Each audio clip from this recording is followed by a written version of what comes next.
Welcome students to my channel CWC chemistry with concept. हम general organic chemistry पढ़ रहे थे। जब तक केमिस्ट्री के बेसिक कंसेप्ट्स आपके क्लियर नहीं होंगे आपको ऑर्गेनिक केमिस्ट्री समझ में नहीं आएगी। उसी में आज हमारा टॉपिक है सहसंयोजक बंध का विदलन। सहसंयोजक बंध किस प्रकार से टूटते हैं। मान लीजिए कि यौगिक AB जो है वो CD से क्रिया कर रहा है और नया यौगिक बन रहा है AC और BD। जो क्रिया हमें एक पद में दिखाई दे रही है, एक क्रिया जो है एक पद में नहीं होती है। इसके बीच में एक मध्यवर्ती बनता है और उसके बाद जाकर ये उत्पाद बनता है। ये अभिकारक है, ये उत्पाद है। मध्यवर्ती देखिए क्या बनता है, ये हमने फिजिकल केमिस्ट्री में पढ़ा है।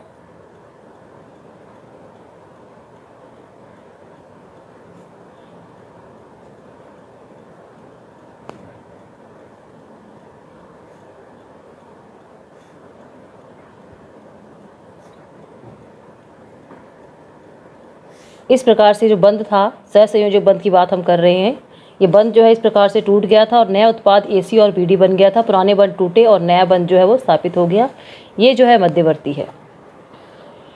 अब ऑर्गेनिक केमिस्ट्री में किस प्रकार से बंध टूटता है और कौन सा मध्यवर्ती बनेगा उसके बारे में हम पढ़ेंगे।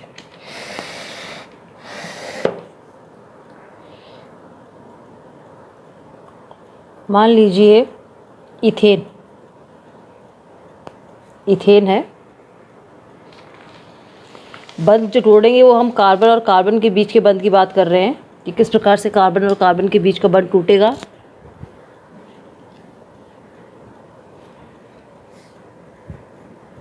ये वाला बंध मान लो हम इसको लिख देते हैं A और B। बीच के बंध की बात हो रही है। जब बंध बनता है जिसमें A और B के बीच में बंध बना, हमें पता है कि एक इलेक्ट्रॉन इस बंध में A का है और एक इलेक्ट्रॉन B का है।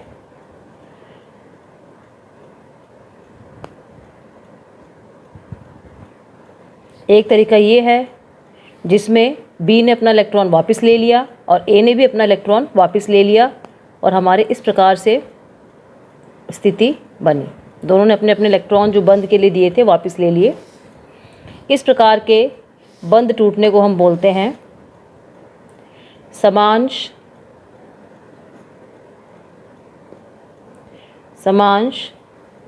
बंध विदलन। कभी कभी ऐसा होता है कि A और B के बीच का जो बंध है, दो इलेक्ट्रॉन है, दोनों इलेक्ट्रॉन जो हैं ये वाला और ये वाला, इन दोनों में से एक ले लेता है। आपने ध्यान दिया होगा जब मैंने दोनों को एक एक दिए थे तो मैंने इस तरह का, जैसे मछली को पकड़ने वाला कांटा होता है, फिश हुक एरो बनाया था। ये फिश हुक वाला एरो है, एक इसको एक इसको। और जब मैंने दोनों इलेक्ट्रॉन एक को दिए हैं तो ये डबल हेडेड एरो बनाया है इस तरह का। इसका मतलब दोनों इलेक्ट्रॉन इसके पास चले जाएंगे। अब दोनों इलेक्ट्रॉन इसके पास चले गए तो B का खुद एक इलेक्ट्रॉन तो B का खुद का था, इसने एक इलेक्ट्रॉन और ले लिया, इसलिए इसके ऊपर माइनस का निशान आ जाएगा। A का इलेक्ट्रॉन चला गया इसलिए इसके ऊपर प्लस का निशान आ जाएगा। तो हम देखेंगे हमारे पास एक ये चीज़ बनी है। अगर समांश बंध विदलन होता है, इस प्रकार के बंध विदलन को बोलते हैं, बंध के टूटने को बोलते हैं विषमांश बंध विदलन या विखंडन। ये विषमांश था जिसमें एक प्लस का स्पीशीज़ बनी है और एक माइनस की स्पीशीज़ बनी है। प्लस वाले को हम बोलते हैं कार्ब धनायन और माइनस वाले को हम बोलते हैं कार्ब ऋणायन।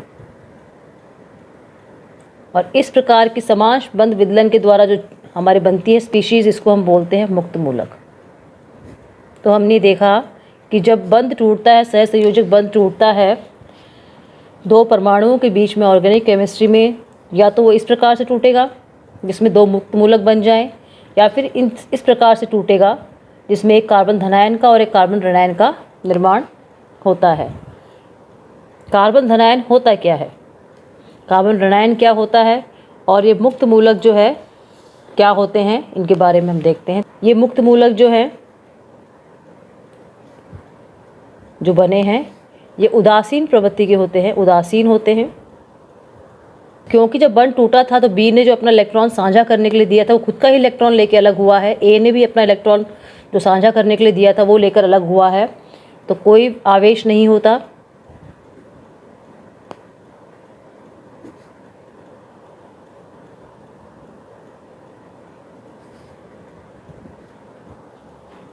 कार्बन धनायन देखिए, इस वाले ए ने अपना इलेक्ट्रॉन जो है बी को दे दिया, तो इस पे एक प्लस का निशान है, तो एक इलेक्ट्रॉन की कमी आती है,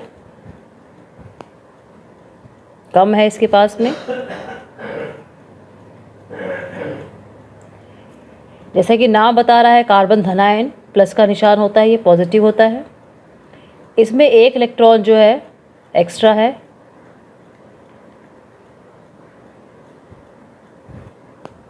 और ये नेगेटिव निशान के होते हैं, जैसे कि नाम बता रहा है कार्बन ऋणायन। एक चीज़ ये ध्यान से देखेंगे, अगर आपको कोई भी स्पीशीज़ है, कोई भी तत्व है, उसके ऊपर अगर माइनस का निशान दिखाई देता है, उस माइनस का मतलब होता है 2 इलेक्ट्रॉन। इसको आप कहीं नोट कर लीजिए। अगर किसी भी तत्व के ऊपर आपको माइनस का निशान दिखाई देता है, इसका मतलब उसके पास 2 इलेक्ट्रॉन है। यहाँ मैंने आपको बताया था, जब ये अलग हुआ इस पूरे बंध के इलेक्ट्रॉन लेके, एक इलेक्ट्रॉन तो खुद का था इसका, और एक इलेक्ट्रॉन जो है ये ए वाला ले गया अपने साथ में, इसलिए माइनस का निशान आया है। तो माइनस का मतलब है एक इलेक्ट्रॉन खुद वाला और एक इस ए वाला, एक जोड़ा इलेक्ट्रॉन होता है माइनस का, एक।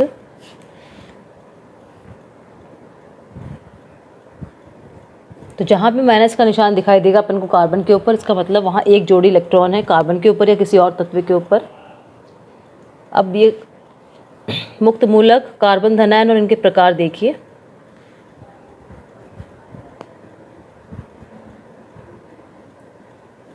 कितने प्रकार के बन सकते हैं। ये मुक्त मूलक हो गया, ये कार्ब धनायन हो गया, और ये तीसरा वाला है कार्ब ऋणायन।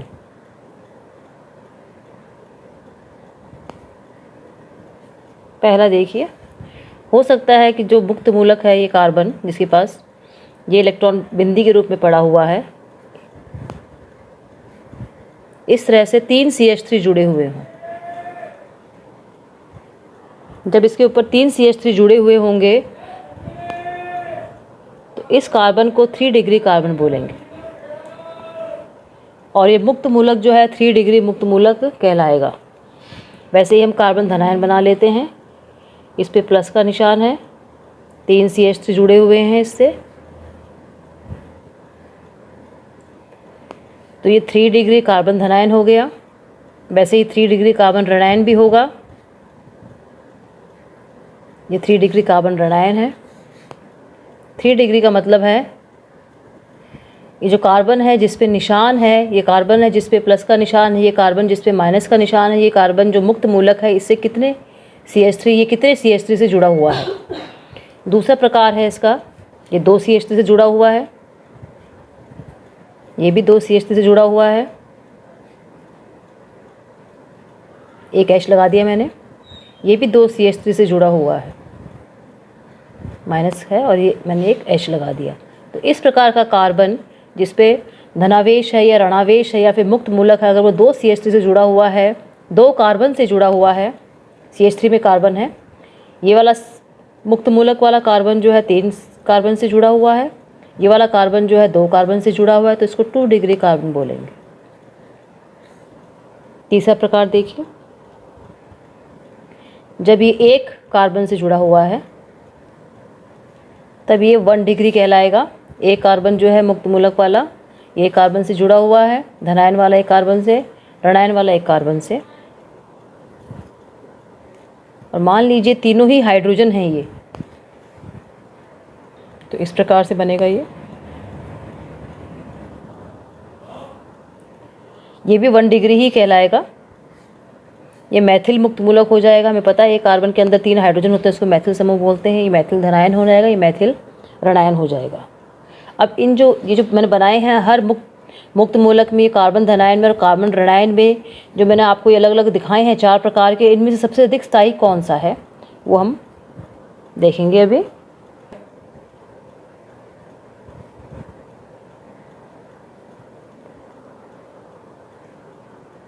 ये रहा 3 डिग्री जो कार्बन है, हमने CH3 के बारे में पढ़ा है कि ये प्लस I प्रभाव रखता है। अलग अलग प्रकार के प्रभाव जो इसके बाद में टॉपिक कवर करेंगे, एक बार तो ये देख लीजिए। CH3 जो है वो इलेक्ट्रॉन देता है, CH3 जो है वो इलेक्ट्रॉन देता है। जब इलेक्ट्रॉन देगा, यहाँ पे मुक्त मूलक है तो बिंदी दिखाई देगी इसमें। जब CH3 इलेक्ट्रॉन देगा तो इसका मतलब इस कार्बन पे इलेक्ट्रॉन के उपस्थिति ज़्यादा हो जाएगी, घनत्व बढ़ जाएगा। एक इलेक्ट्रॉन इसके पास पहले से ही है, इन्होंने इलेक्ट्रॉन दे दिया इसको। जब कार्बन इसको इलेक्ट्रॉन देंगे, तीनों कार्बन एक साथ मिलकर इलेक्ट्रॉन देंगे तो यहाँ पर इलेक्ट्रॉन की घनत्व बढ़ जाएगा। इसके पास कार्बन जब हम गिनेंगे तो कितने हैं, 1 2 3 4 5 6 और 7 कार्बन है। इस वाले कार्बन की बात कर रही हूँ। एक कार्बन तो ये पड़ा हुआ है, एक इसने बंद बनाने के लिए दिया था, तो 2 ये हो गए, 3 4 5 6 7 7 कार्बन है। इसका मतलब इसमें इलेक्ट्रॉन की कमी है, इलेक्ट्रॉन की कमी है और 3 इसको दे रहे हैं तो इसकी कमी पूरी हो जाएगी। तो सबसे अधिक जो है ये वाला स्थायी होगा। 3 डिग्री जो है मुक्त मूलक सबसे अधिक स्थायी होता है, क्योंकि यहाँ देने वाले 3 CH3 हैं। 2 डिग्री मुक्त मूलक उसके बाद में उसका स्थायित्व होता है और 1 डिग्री जो है सबसे कम स्थायी होता है। जो हमने मुक्त मूलक कार्बन धनायन और कार्बन ऋणायन बनाए हैं, अब उनके स्थायित्व को देखते हैं। 3 डिग्री, 2 डिग्री और 1 डिग्री। ये 3 डिग्री जो है मुक्त मूलक है, जिसमें कार्बन के ऊपर 3 CH3 लगे हुए हैं। हमें पता है कि CH3 समूह जो होता है वो इलेक्ट्रॉन देता है। जैसे ही CH3 समूह इलेक्ट्रॉन देगा, इस कार्बन पर इलेक्ट्रॉन का घनत्व बढ़ जाएगा। जब इस कार्बन जो बीच में रखा हुआ है मुक्त मूलक की बिंदी जिसके ऊपर है, अगर इस कार्बन के हम इलेक्ट्रॉन काउंट करेंगे तो 1 2 3 4 5 6 7 इलेक्ट्रॉन है इसमें। इसका मतलब 1 इलेक्ट्रॉन कम है, ये अपना अष्टक पूरा नहीं कर पा रहा है। लेकिन इसको देने वाले 3 समूह हैं, इसकी इलेक्ट्रॉन की कमी को पूरा करने वाले 3 समूह हैं, तो ये ज़्यादा स्थायी होगा। 3 डिग्री वाला सबसे अधिक स्थायी होता है मुक्त मूलक। मुक्त मूलक की बात हो रही है। अगर परीक्षा में आपके आता है कि कौन सा मुक्त मूलक अधिक स्थायी है, तो 3 डिग्री वाला अधिक स्थायी होता है, फिर 2 डिग्री वाला होता है और फिर जो है 1 डिग्री वाला होता है। कार्बन धनायन की बात देखिए, कार्बन धनायन में कौन स्थायी होता है, ये देखिए 3 डिग्री कार्बन धनायन है। ये यहाँ भी 3 CH3 लगे हुए हैं। इसका मतलब ये तीनों CH3 जो है इलेक्ट्रॉन देंगे इस कार्बन धनायन को। प्लस का निशान मैंने आपको बताया था और आपको पता भी है, प्लस का निशान है, इसका मतलब इलेक्ट्रॉन की कमी है इसके पास भी। अब इसके ऊपर 3 CH3 लगे हुए हैं जो इलेक्ट्रॉन दे रहे हैं, इसका मतलब इसकी इलेक्ट्रॉन की कमी जो है ये तीनों CH3 मिलकर पूरी कर देंगे। जितने अधिक CH3 लगे होंगे उतनी जल्दी इलेक्ट्रॉन कमी पूरी होगी। तो इसमें भी 3 डिग्री सबसे अधिक स्थायी है, फिर 2 डिग्री है, फिर 1 डिग्री है। अब हम बात करते हैं कार्बन ऋणायन की। ये कार्बन ऋणायन है हमारा, इसमें भी 3 CH3 जो है इलेक्ट्रॉन देने वाले लगे हुए हैं। लेकिन यहाँ जिस कार्बन को ये दे रहे हैं उस पर पहले से ही माइनस का निशान है। हमें पता है कि माइनस का मतलब है इस कार्बन के ऊपर इलेक्ट्रॉन पड़े हुए हैं, इसके ऊपर पहले से ही इलेक्ट्रॉन पड़े हुए हैं। ये तीनों CH3 मिलकर इसके ऊपर इलेक्ट्रॉन की मात्रा को और अधिक बढ़ा रहे हैं, उसके घनत्व को बढ़ा रहे हैं। तो उन इलेक्ट्रॉनों में जो ये CH3 देंगे और इस इलेक्ट्रॉन में प्रतिकर्षण होगा और ये अस्थायी हो जाएगा। तो जो कार्बन ऋणायन की बात करते हैं तो 3 डिग्री जो है, क्योंकि उसमें देने वाले 3 समूह हैं इसलिए सबसे कम स्थायी है, अस्थायी है। स्थायी कम है, अस्थायी ज़्यादा है ये।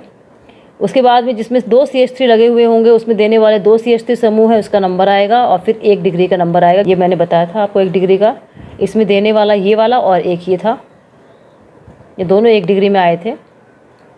इसमें देने वाले समूह कम है या फिर कोई देने वाला समूह नहीं है, इसलिए ये ज़्यादा स्थायी है। जैसे ही देने वाले समूहों की मात्रा बढ़ती है, इलेक्ट्रॉन का घनत्व इस कार्बन के ऊपर बढ़ जाता है।